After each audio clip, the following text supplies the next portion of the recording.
أعوذ بالله من الشيطان الرجيم بسم الله الرحمن الرحيم الحمد لله وكفى وسلام على عباد الله الذين اصطفى أما بعد সম্মানিত সুধী সারা পৃথিবীর মুসলিম ভাই ও বন্ধুগণ সকলকে শুভেচ্ছা এবং অভিনন্দন জানাচ্ছি।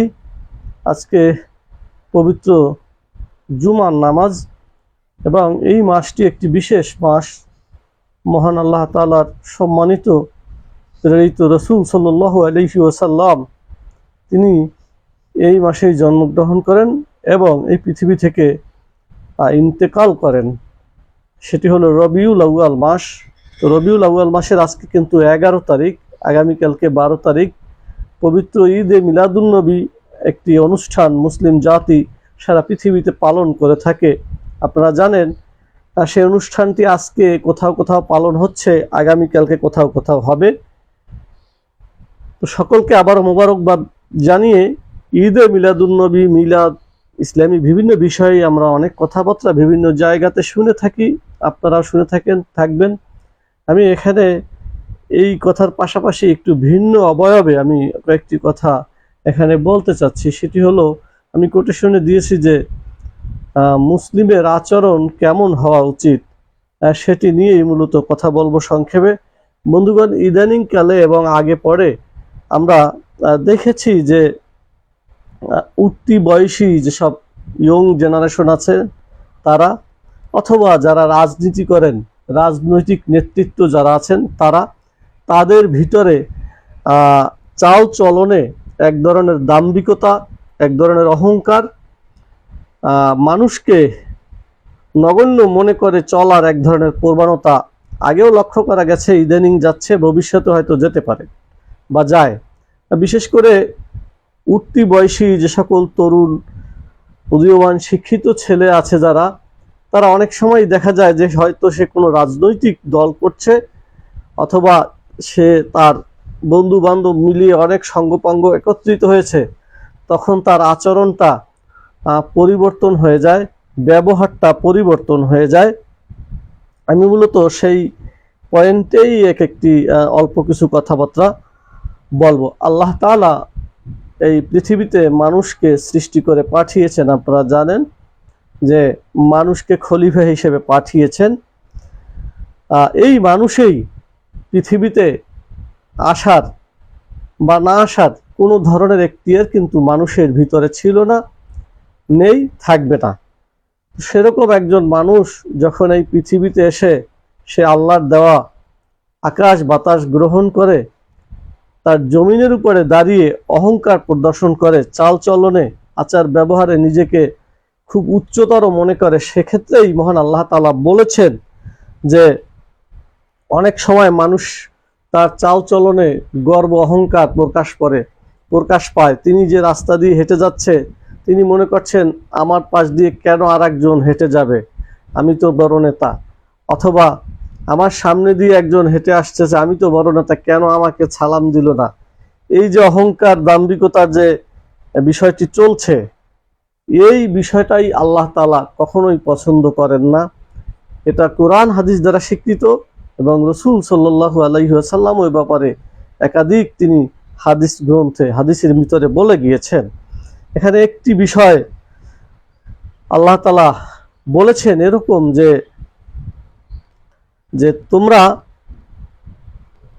আকাশ তো আর ছুঁতে পারবে না, তোমরা ভূপৃষ্ঠে বড় বড় উচ্চ উচ্চ পর্বত আছে, পাহাড় আছে, সেই পাহাড়ের সমপরিমাণ বড় তো তোমরা হতে পারবে না।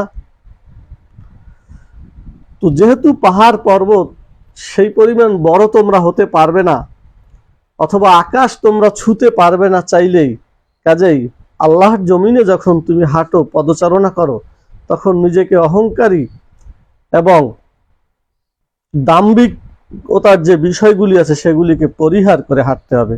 তুমি যে মাটিতে হেঁটে যাচ্ছ সেই মাটির পায়ের তলেই তোমাকে কিন্তু যেতে হবে, সেই মাটির তলেই তোমাকে কিন্তু যেতে হবে। বন্ধুগণ, প্রথম কথা এটা দিয়েই আমি বলছি যে উঠতি বয়সী অনেক রাজনৈতিক নেতাকর্মী আছে তাদের ভিতরে এই দাম্ভিকতা অহংকারিতা দেখা যায়, আগেও ছিল, এখন আছে, ভবিষ্যতে থাকতে পারে। পাশাপাশি সমাজের উচ্চবিত্ত শ্রেণীর মানুষের ভিতরে এরকম দাম্ভিকতা আছে। আল্লাহ তাআলা বলেন যে এই জাতীয় দাম্ভিকতা যাদের আছে তাদেরকে আল্লাহ তাআলা নিষ্পেষিত করে দেবেন, তাদেরকে একেবারে ধুলোয় লুণ্ঠিত করে দেবেন।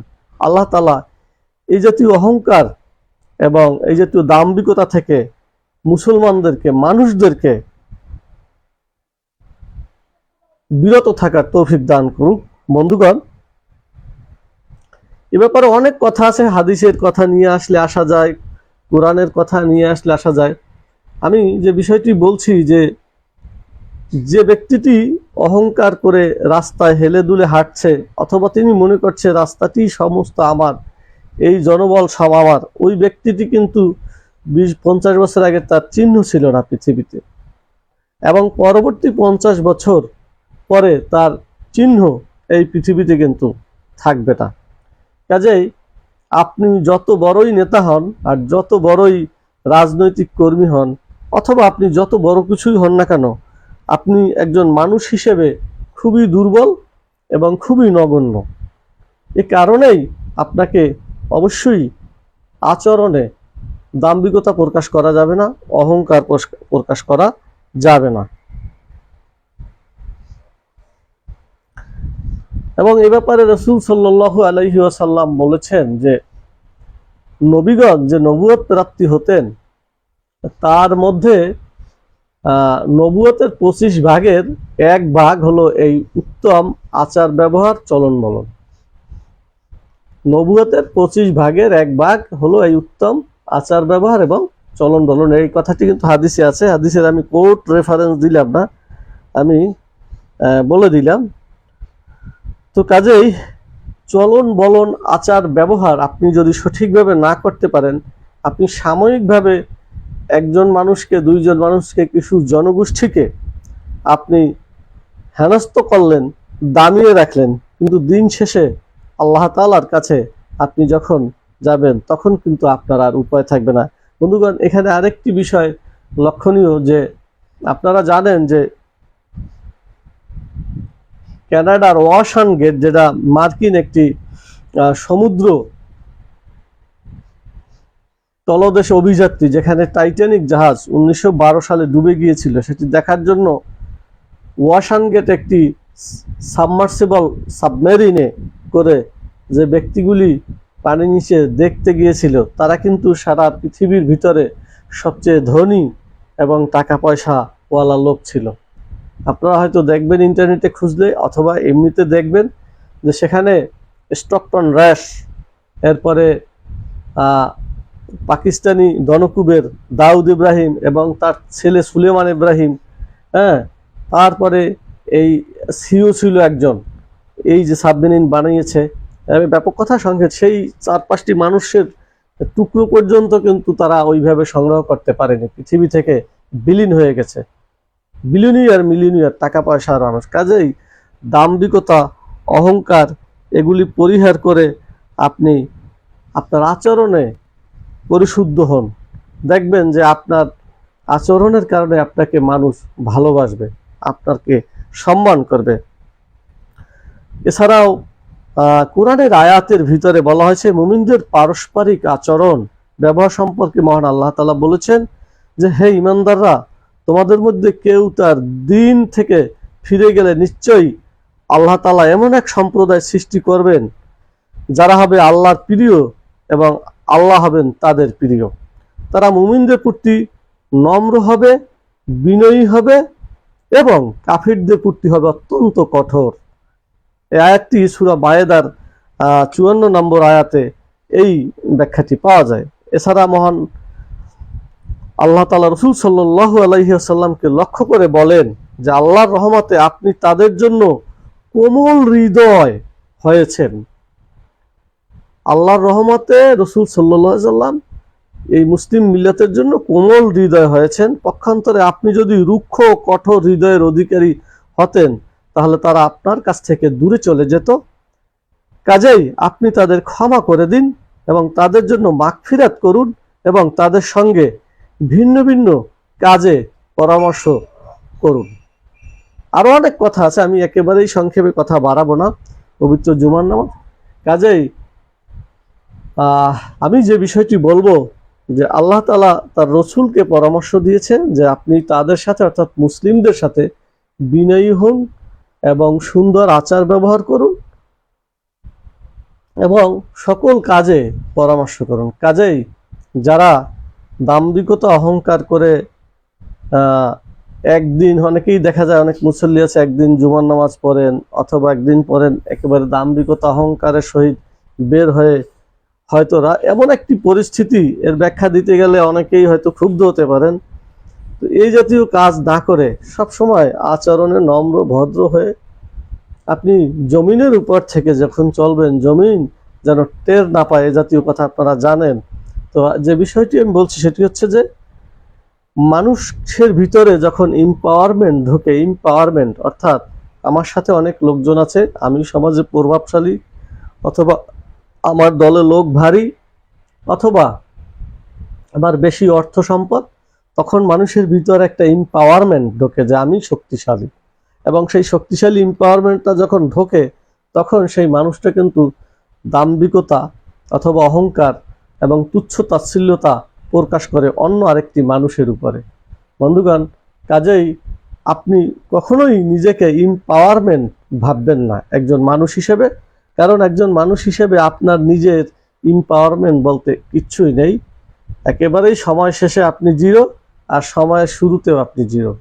সময়ের শেষে জিরো, সময়ের শুরুতেও জিরো। কাজে এম্পাওয়ারমেন্ট কখনোই ভাববেন না। আমি সুরে সুরে ওয়াজ করার মধ্যে আমি কথাগুলি বলছি না, এই প্রচলিত ওয়াজ এবং সুরে সুরে কথার মধ্যে থেকে বের হয় একটু বাইরের দিকে বলছি। একটু মেধা খাটিয়ে শুনে নিতে হবে। যারা বনিয়ামিন সাহেবকে ফলো করেন তিনি দেখবেন যে মাঝে মাঝে বলে যে একটু মাথায় মাল থাকতে হবে, তাহলেই আপনি অনেক কিছুই বুঝতে পারবেন। কাজেই আপনার ভিতরে যদি এম্পাওয়ারমেন্টটা ঢুকে যায় এবং সেই এম্পাওয়ারমেন্টের কারণে যদি আপনি দাম্ভিকতা, অহংকার এগুলি যদি প্রদর্শন করেন এবং মানুষের প্রতি আপনি সুপিরিয়র কমপ্লেক্সিতে ভুগেন, তাহলে আল্লাহ তাআলা বলেন তুমি নিশ্চয়ই জাহান্নামী। আল্লাহ তাআলা একটি সময় এমন শাস্তি দিবে, সেই শাস্তি কারণে আপনার সমস্ত অর্জন ধূলিসাৎ হয়ে যাবে। দেখবেন যে তার জলজন্ত প্রমাণ আমাদের চোখের সম্মুখেই এখনো বিরাজমান। বন্ধুগণ, কাজেই নিজের দিকে তাকিয়ে অন্যের সমালোচনা করুন। আপনার আচরণ আপনাকে বড় করবেই।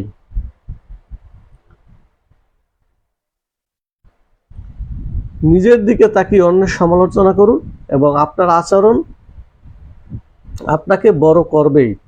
আপনি যদি ভালো আচরণ করেন আপনি বড় হবেন, তেমনিভাবে আপনি যদি খারাপ আচরণ করেন আপনি ছোট হবেন। বন্ধুগণ, মহান আল্লাহ তাআলা আজকে এই পবিত্র জুমার নামাজে সকল মুসলিম ভাই বোনদেরকে আচরণে এবং ব্যবহারে নরম শৈথল্য এবং ইসলামী অনুশাসন বিধান যেগুলি আছে সেগুলি মানার তৌফিক যেন দান করেন, সেই আহ্বান রেখেই আজকের পবিত্র জুমার নামাজের পরে এ বিষয় নিয়ে দু একটি কথা বলে শেষ করছি। সবাই ভালো থাকবেন। আসসালামু আলাইকুম ওয়া রাহমাতুল্লাহি ওয়া বারাকাতুহু।